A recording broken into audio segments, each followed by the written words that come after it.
फिल्मों में आपने अक्सर ऐसे कई सीन्स देखे होंगे जिसको आप देखकर हैरान रह गए होंगे और आपने भी कभी न कभी ये सवाल खुद से जरूर पूछा होगा कि ये कैसे किया। तो इसका जवाब है वीएफएक्स। फिल्मों में ऐसे कई सीन्स होते हैं जो फिल्म को और भी ज्यादा खास बना देते हैं। इस सीन को असल में शूट करना नामुमकिन होता है, इसलिए इन्हें कंप्यूटर ग्राफिक्स से बनाया जाता है जिसे वीएफएक्स कहा जाता है। इससे पहले कि हम वीएफएक्स पर बात करें, मैं आज की फिल्मों की बात करूं और आप कहें कि हातिम ताई जैसी फिल्मों में भी तो इतना सारा वीएफएक्स देखने को मिला था, तो पहले जान लेते हैं कि वीएफएक्स और एसएफएक्स में क्या अंतर है। VFX यानी विजुअल इफेक्ट्स, जिसमें मैक्सिमम काम कंप्यूटर द्वारा किया जाता है। वहीं अगर SFX की बात करें तो इसका मतलब होता है स्पेशल इफेक्ट्स, जो कि रियल टाइम में अचीव करना पड़ता है, यानी कि शूटिंग के समय में ही। स्पेशल इफेक्ट्स मतलब सीन में बारिश दिखाना, तो पाइप से पानी की बौछार करना, यह स्पेशल इफेक्ट में आता है। वहीं इसी बारिश को आपको अलग ढंग से सिनेमैटिक वे में दिखाना है तो फिर आपको VFX की तरफ रुख करना पड़ेगा। तो हातिम ताई जैसी फिल्मों में स्पेशल इफेक्ट का यूज हुआ है, ना कि विजुअल इफेक्ट्स का।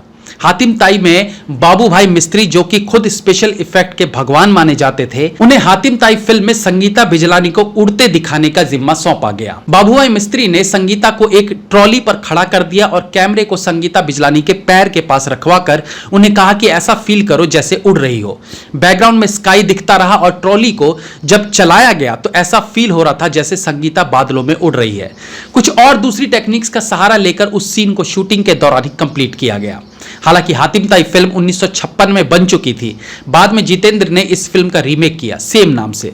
तो 1956 वाले हातिम ताई में भी अच्छा खासा स्पेशल इफेक्ट का काम देखने को मिला था। 1963 की फिल्म पारसमणि में एक विशालकाय छिपकली दिखाई जाती है जिसकी आंखें लाल जलती बुझती थी। यह स्पेशल इफेक्ट था और इस पूरे विशालकाय छिपकली को रबड़ का बनाया गया था। इसकी आंखों की जगह डॉल की आंखें लगाकर एक पतले धागे से उसे खींचा जाता ताकि वो ब्लिंक करे। इसी प्रकार से 1956 की हनुमान फिल्म में हनुमान जी को उड़ाने के लिए एक्टर को एक फ्लैट तखत पे पेट के बल लिटाया गया और उस तखत के टुकड़े को काले रंग से पेंट कर दिया गया और बैकग्राउंड में पूरा व्हाइट पर्दा रखा गया। अब व्हाइट पर ब्लैक तख्ता अलग ही दिखाई दे रहा था, तो कैमरे से उसी हिसाब से फ्रेम बनाया गया और कटआउट करके हनुमान जी को उड़ता दिखाया गया। स्पेशल इफेक्ट्स की बात हो तो मिस्टर इंडिया फिल्म को कौन भूल सकता है। इस फिल्म में कई ऐसे सीन्स थे जिन्हें देखकर हैरानी होती है कि बिना VFX के इन सीन्स को कैसे बनाया गया होगा। इस फिल्म में बाबू भाई मिस्त्री ने स्पेशल इफेक्ट का काम किया था, जिसमें उनके साथ थे पीटर परेरा। इस फिल्म का वो सीन आपको याद होगा जब मिस्टर इंडिया को घड़ी मिल जाती है और उसके साथ आए छोटे लड़के से वो कहते हैं कि मैं दिखाई नहीं दे रहा हूं, अब तू मुझे लाल कांच के टुकड़े से देख और बता कि क्या लाल कांच में मैं दिखाई दे रहा हूं या नहीं। इस सीन में लाल कांच के थ्रू अनिल कपूर की आधी बॉडी दिखाई जाती है और आधी इनविजिबल होती है। इस सीन को बनाने के लिए पीटर परेरा बताते हैं कि उन्होंने इसके लिए क्लासिक मास्किंग टेक्निक का इस्तेमाल किया। हमने मिस्टर इंडिया को पहले सामान्य रूप से शूट किया, जिसका निचला हिस्सा काले कागज से ढक दिया गया। इसके बाद कैमरे के लेंस पर एक लाल फिल्टर का प्रयोग करके मिस्टर इंडिया को शूट किया। अब सेम शॉट दो बार हमारे पास उपलब्ध था, एक में सामान्य अनिल कपूर जिसमें उनके शरीर का आधा हिस्सा काले कागज से लिपटा हुआ था और दूसरा जिसमें उन्हें लाल फिल्टर लेंस से शूट किया गया था। फिर दोनों शॉट्स को जोड़कर एक शॉट बनाया गया और अनिल कपूर के काले कागज लगे हुए हिस्से को मास्क किया गया। इस प्रकार से उनका आधा शरीर दिखता और बाकी काले कागज के कारण नहीं दिख पाता। इसके बाद अगर हम VFX की बात करें तो उसका प्रयोग शूटिंग के बाद कंप्यूटर पर बैठकर किया जाता है। कई ऐसी फिल्में होती है जहां सड़कों पर आज के समय की गाड़ियां नहीं दिखा सकते, आज के समय की बिल्डिंग्स नहीं दिखा सकते, क्योंकि वो फिल्में अब से 30-40 साल पहले की कहानी को दिखाते हैं। फॉर एग्जाम्पल स्पेशल 26 फिल्म, जहां 80 के दशक की कहानी दिखानी थी और वो भी मुंबई में।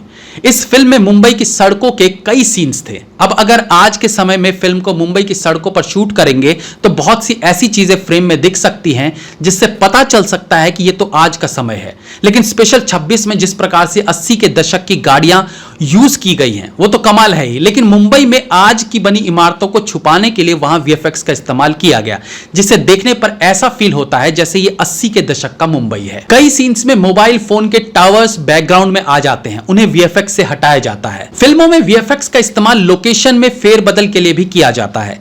एक समय था जब फिल्मों में खूबसूरत लोकेशंस पर शूट किए सॉन्ग्स देखते तो अंदाजा लगता था कि ये कश्मीर है, ये स्विट्जरलैंड है, ये इटली है, लेकिन आज VFX के इस्तेमाल से कब कश्मीर को स्विट्जरलैंड दिखा दिया जाए ये कह पाना मुश्किल है। सिंघम 2 फिल्म का एक एक्शन सीक्वेंस है जहां एक ब्रिज पर ढेर सारा एक्शन देखने को मिलता है। फिल्म में जिस तरीके का ब्रिज दिखाया गया है, रियल में वो वैसा ब्रिज बिल्कुल नहीं है। उसे वीएफएक्स की मदद से पूरी तरह से बदल कर रख दिया गया था। पहले फिल्मों में गोली लगने पर ब्लड दिखाने के लिए एक रेड कलर के लिक्विड को एक थैली में भरकर एक्टर के कपड़े के नीचे लगा दिया जाता था और उस थैली से एक वायर बाहर की तरफ जाता था और फिर जब उसे गोली मारते दिखाया जाता तो उस वायर के थ्रू उस लिक्विड की थैली को फोड़ दिया जाता और ब्लड बाहर आ जाता था। लेकिन आज के समय में यह ऑलमोस्ट खत्म हो गया है। आज शूटिंग के समय एक्टर केवल गोली लगने की एक्टिंग करता है और गिर जाता है। पोस्ट प्रोडक्शन में गोली लगने से ब्लड निकलने का इफेक्ट डालकर उसे बिलीवेबल बनाया जाता है। हालांकि आज भी कुछ ऐसे फिल्म मेकर्स हैं जो कुछ खास सीन्स में वीएफएक्स का इस्तेमाल ना करके उसे अपने तरीके से शूट करते हैं ताकि वो रियल लगे। इसके लिए हम गैंग्स ऑफ वसेपुर फिल्म का एग्जाम्पल ले सकते हैं, जहां एक सीन है जहां फैजल अपने दोस्त को मारता है। इस सीन में जबरदस्त वायलेंस देखने को मिलता है, जहां नवाजुद्दीन सिद्दीकी चाकू से अपने दोस्त का गला काटते हैं। इस सीन में जो ब्लड दिखाई पड़ता है उसे यूनिट का एक मेंबर ही नीचे बैठकर बिखेर रहा होता है और इसी कारण यह सीन डरावना लगता है, दर्दनाक लगता है और फिल्म का one of the best scene भी कहलाता है।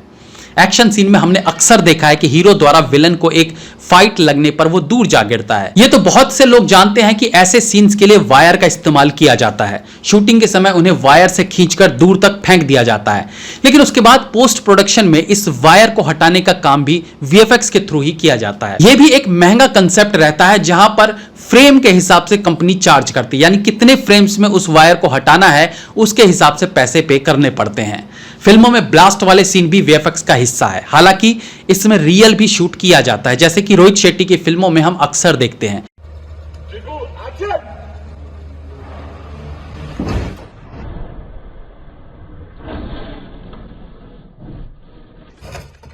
शूट के समय गाड़ी को उछाला जाता है और फिर पोस्ट प्रोडक्शन में उस शॉट के इर्द गिर्द ढेर सारा स्मोक, स्पार्कल्स यानी चिंगारियां, डस्ट, फिर ये सब कुछ डालकर उसे एक अच्छा ब्लास्ट शॉट बनाया जाता है।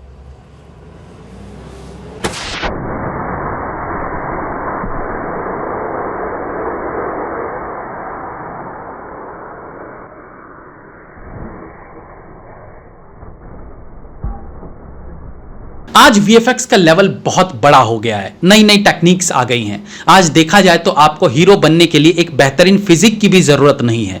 वीएफएक्स के जरिए आपको 6 पैक्स में दिखाया जा सकता है।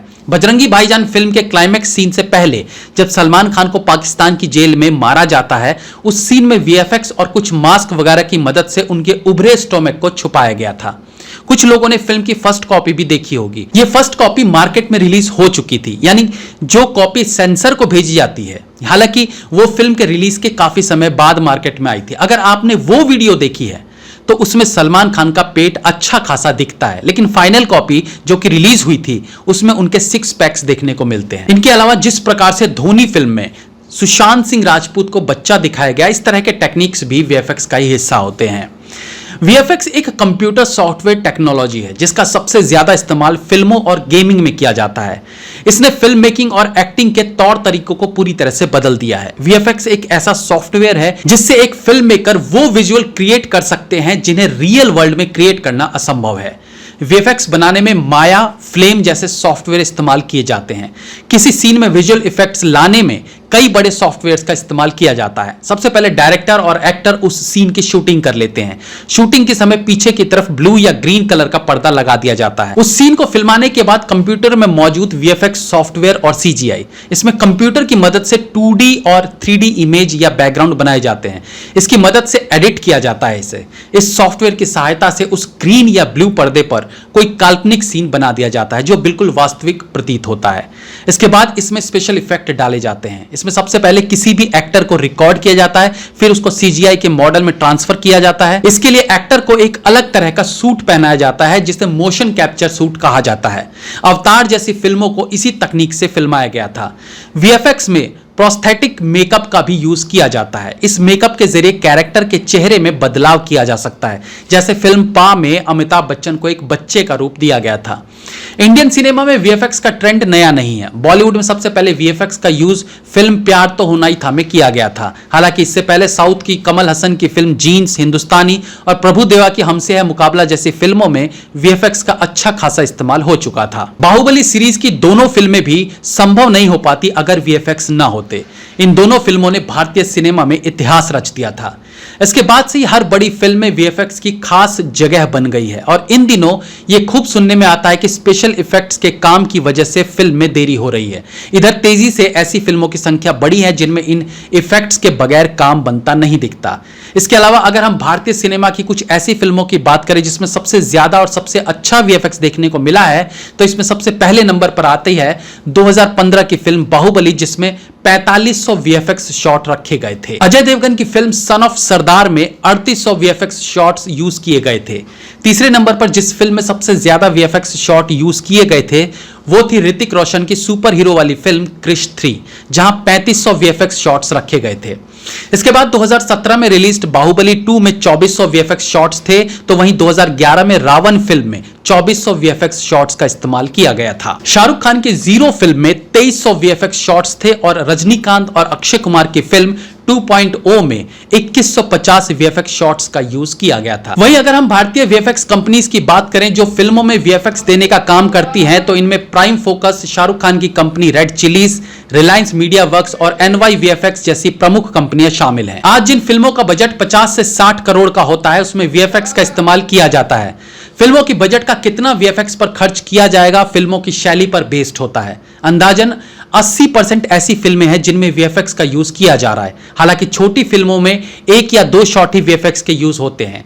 किसी भी सीन को विजुअल इफेक्ट्स देने के लिए अलग आर्टिस्ट काम करते हैं। यही कारण है इसमें समय और लागत दोनों लगता है। वीएफएक्स के बढ़ते महत्व को ऐसे समझा जा सकता है कि आज फिल्मों में 20% बजट ऐसे सीन्स के लिए रखा जाता है जो कंप्यूटर पर बनाए जाते हैं। साल 2020 में पूरे भारत में वीएफएक्स का 7900 करोड़ का कारोबार था, जो कि 2016 में 3900 करोड़ का था।